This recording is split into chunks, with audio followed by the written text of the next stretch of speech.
voina chuan the voice work movie kanen sun som lenga episode masa khan huitbon lalin vana tanga ngun ham tam taka ko thlak thu le lalfanu in alo dan thu kan thlir ho towa lalfanu chuan beidon mai tum lowin a theito pa midang ven him chu tumani mase huitbon lal chu thinrum zualin a chakna zong a hmanga a hma aya chak ngun ham tam tak a ko thlak bel le ta ni lalfanu po chuan lodang theito bik lowin ngun ham pakhat hian a zuk chuna a in vena sil siam zong chu a cheta vek ani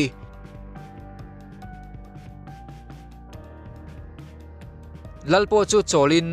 afanu chu avapana azalo ema wangin thange yatumani ma se tha ma che chuan puithiam khan alo danga lal chuan alo be sui ngal bok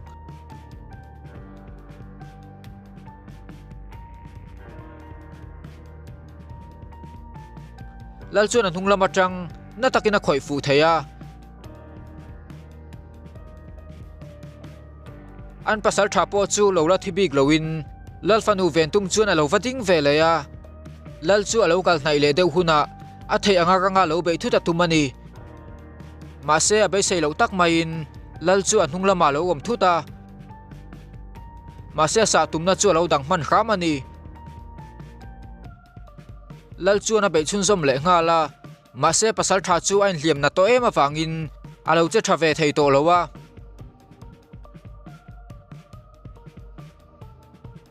lalina sanat ema wang chuan atak san hoilam chu chum veka lalfanu po chu lo hlau thong hle ni huilbon lal chuan pasal tha engma ti thei to lo chu awapan leya angun nam lampanin a lo lawak ve kham ani lal chuan ama phatsan tu atha thei tur chu alom hleya achem chu choi kangin apuma vitta ni lalfanu in alo mu chuan thiltheng chu pum har ati hleya achakna zong som khomin thinrum takina pa chu awa be pheya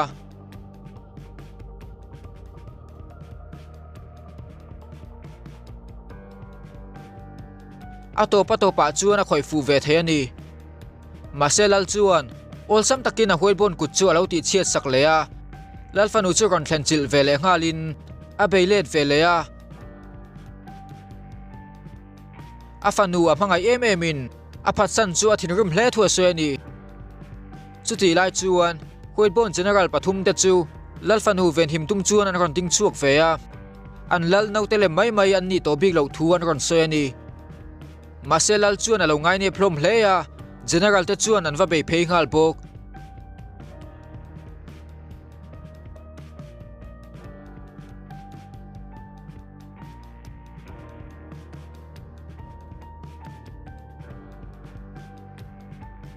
chuti lai chuan lalfanu chuan pasal tha kha avapana ama wanga chuting thil chu tur an yawangin ain thiam lo hle ni hunkal to lo lang le in kumtam tak liam ta khan huitbon kingdom a chuan fire spirit patni dang dai tak hian oma chung spirit atang chuan lalfanu le huitbon pasal tha chu an ron piang ta ni an pian hlim chuan general khan lo ngakin huitbon lalwanga dam le an nia wangin an lal dan siam chu an zom veka ngai thu alo hrila lal chuan mithi to tam tak kai tho selin an lal chu an chunga sual hle thin ma se athu pe kan hil ngam thin lo ani pasal tha chuan lal thun hoi atanga tal chua chu aduna lo rei towa lalfanu po chuan angai dan ang chia chu anei ve thinin a hriani ti chuan puithiam kharon langin lalfanu chuan alo ngai zong ta an zin na chanchin hrang ngai thlak te chu nuama ti thei hle ni pasal tha chuan puithiam chu nim hnai lu tuk lo turin lalfanu chu hrila achan chu an khowelain an lo em wang ani athu sei chuan lalfanu chu ati thinrumin ati lungai hle bok chuti lai chuan lalpo chuan huna lo khoral mai to lowa a general pathum te chu olsam takina that vek theyani chuan lalfanu chu ati lungai zual hleya ami hmangai te chu amalte te a chanzel wangani ma se bele turin chakna engma nei to lowa lal chuan vapan hnain avare kanga afanu chuan thila thlak takati ti a hret so tir tur thua soeni masel alfanu chuan mi tinat bak thiam lo le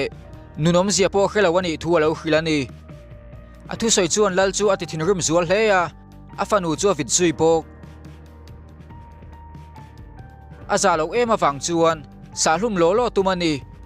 mase chuti lai chuan puithiam khan dark soul ti chena spell aron manga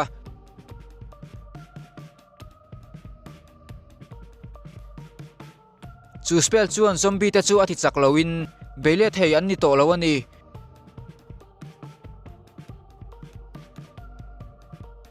puithiam taksa tang chuan eng ron chuakin a spell chuan lalpo chu ati chaklo zuala mase beidon mai atum lo hle thatumin puithiam chu awapan ngala mase ujinga khan lo be thutin emperor chu apuma sa theya mase apowa ra chakto lo chungpo chuan a hliam chu dam le ngal veka ujinga chu olsam takina hne thei tho ani puithiam chu chaktakin awapan leya mase voile khata trek hian a ron deng thuta aw zu kha ron thleng ve lo ni awa chu mi hringa ron in siam le in ti thei takin puithiam chu anun na chan him sak thuwa khila lal nen chuan anin be zui ngal bok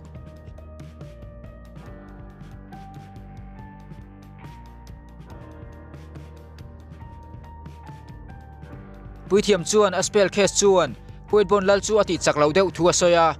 chu wangin hun tha nei lai hian aya na sa zo ka be turin awozu chu khilani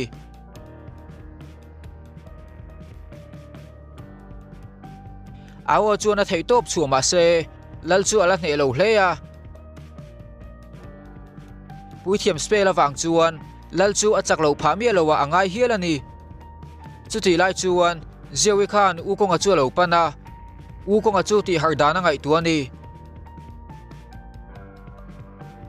anom na chu ron in thlau danglam thutin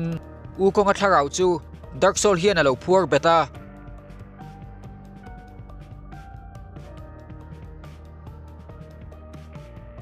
zeowin vapan hnai tum chuan dark aura chaktak wang chuan vapan hnai theilowa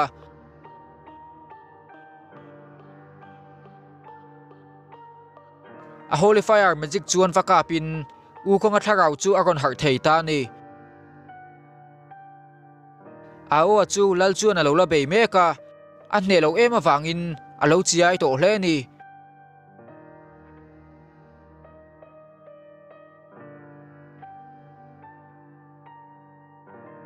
huitbon lalin awang honga viatum lai chuan tiang lian tak hian aron deng thuta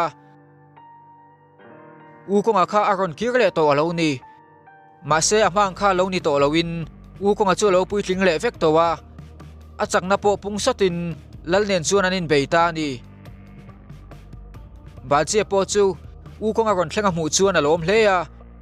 puithiam chuan an bulvela huitbon awra chaktak awma wangin film khur turin alo hilbok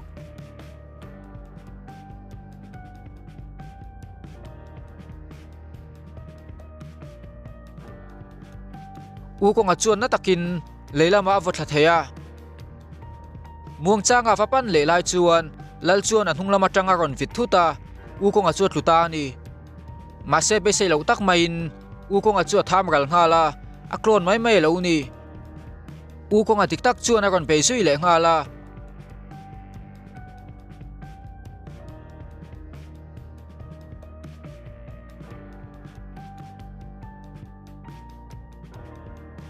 ukonga chuan hne deuh zokin alap dar vek thei ani mase huitbon lal chakna chu aniam pha ei lo tia kha theya akut chau chuan ron be le in ataksa po chu an som khom le ngal vek ani lal chuan adak aura chaktak chu ati chu bel leya a zombie te po chu an chak zual pha hle ni ama ayan che ran to ba ka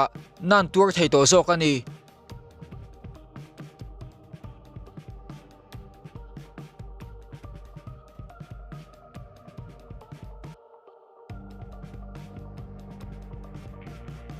chuti lai chuan ukonga po chu alo la be dong bik lowa lal chu abe chun som zelani mase enganga na pon be mase lal taksa chuan zom khom le zela tha dan tur a khethiam lo hle ni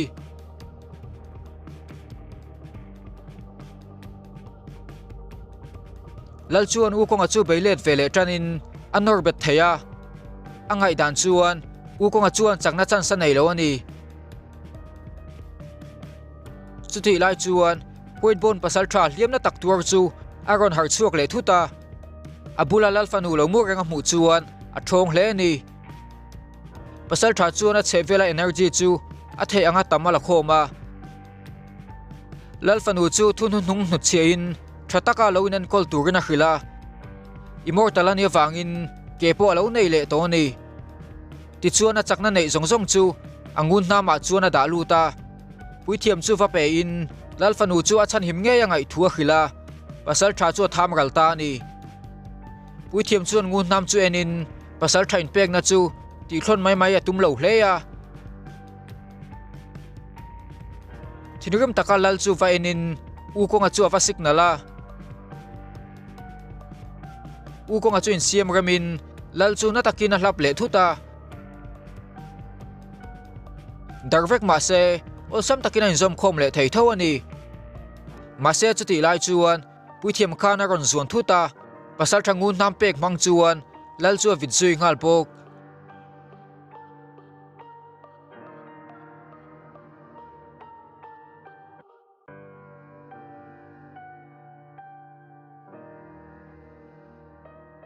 lal chu ron thau chuak le in chuan beina hote chuan adan lo tur thua soya ma se ngun nam phoi mai tum chuan a phoi thei ta hau lo maya inzom khom le na power kha nei to lo ani lal chuan hneya om tur chu oi thei lo hle ya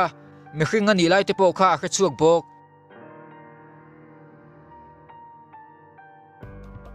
emperor chuan energy tam takala khoma a thi ma nge in a move chakber manga beile ta tumani ngun nam tam tak hian u konga chuan pana lobum ve ma se ngun nam chu aron siam bel zelani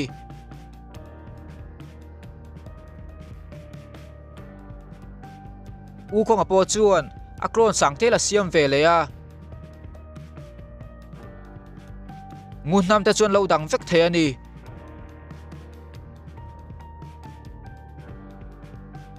huit bon lal chu aluwa tak na takina vahlap zuya adam le thei to lo wangin huit bon lal chu athil hen ta ni huit bon khwal wa khan vek thin tu dark aura po chu bota ni eng ron langin zombie te po chu mi hring pa nga ya an chang le vek to ni i huwa chuan mi pakhat hi alo laman beta aron beile thu tang tia hla uwang ani ziawi chuan thla to turin i huwa chu awa khila i huwa chuan lungoi lo tak chungin a thla du ta chaw ani khomite chuan angai na an khelowin puithiam le thiante an khuwa an lo om chan po chuan khelowa an khuwa lo chevek po chu makan ti hle chuti lai chuan lalfanu chu lungai takin lo trapa ama mangai tu te zong zong a chan vek to wang ani puithiam chuan huitbon lal fire sol chu lalfanu chu pe ka tuma ti chuan adam thale vek thei don ani ma se thil thang chuan lalfanu chu a thone ma wang le ami mangai te an thi vek to wangin dam chang na po nei to lo ani puithiam chuan ain ti chak le lo chuan huitbon pasal tha in hlan na kha engma lowa a chan tir tur thua soya komite po chuan an lalfanu chu an mamo thuwa khil bok lalfanu chu har chuakin damduna nei leya huitbon kingdom din tharle tur chuan in pein fire soul mang chuan ain ti chak tharle ta ni u konga chuan puithiamin lalfanu angai tu le lu tu ka wanga chutiang boina chu to kan ni thua soya zewi chuan lalfanu chu alungai ema wangin ngai saka ngai thu lo soi ve bok budget chuan mi duat a thiam hle thu lo soin lalfanu chu vapana mase ujinga chuan alo dang fat thung chuti lai chuan awa khan lo thlerin an group ho chu no pangchia ti hleya bailanga chuan ron panin awa chu khonge lo om ti le engtin nge a huna tak alo thlen chat the zota awa chuan ale na khan zombie na se thu le a nu loka zombie tur thana a mu le lau thu soya damdoi chu eivatin zombie a chan lo pha ta ni awa chuan damdoi chu a fen tuem mo ber pe kan I thua soi bok puithiam chu ron kal ve in an kal chun som watangai thua ron soya huit bon lal chu thi to ma se komite chu anom ve chu nuaman ti lo thua soya ni chu ti lai chuan tuem mo hian awa chu lungin an ron voma chu nu chu savadi mon chikhat iwan chi kha lo ni ama chan him tu bula chuan polai taka om turin awa chu khila awa na lo mu chuan makalo ti hleya iwan chi chuan thilpoi mo tak wanga ron kalani thua soya a dragon lalaram chu ti chiat ve kani trap to thu le dragon pillar sang thum chu dark soul te thun huaya awm to thu ron soya sala dragon tam tak an man thua soi bok baje chuan atianga lo tinin engwangin nge athu soi chu an oyang alo zota iwan chi chu ron chukin awa chu ron pana garuda mulkha aron hmuni awa chuan makati in chu garuda mul petu chuan engthunge soya zota garuda mul petu chu awolingi khalo ni in awa zo u awa chio chu achin hriat ani to lowa awa chu awuna pa thak theitu am chun le dragon lal ni theitu ram chun ani awangin dragon clan te chantur chuan angen ani awa zo mela chuan thiltam taka om tia mu theya asoi du te asoi zo to wangin iwan chi chuan amang tha akal le ngalani awan garuda hula en reng lai chuan ukonga chuan dragon clan te chunga chau ni lo vana po chuan thil engemaw taka thleng ti lo hre theya puithiam chuan eng thil nge thleng en fiatura ukonga chu tir halin episode 29 chu top ta ni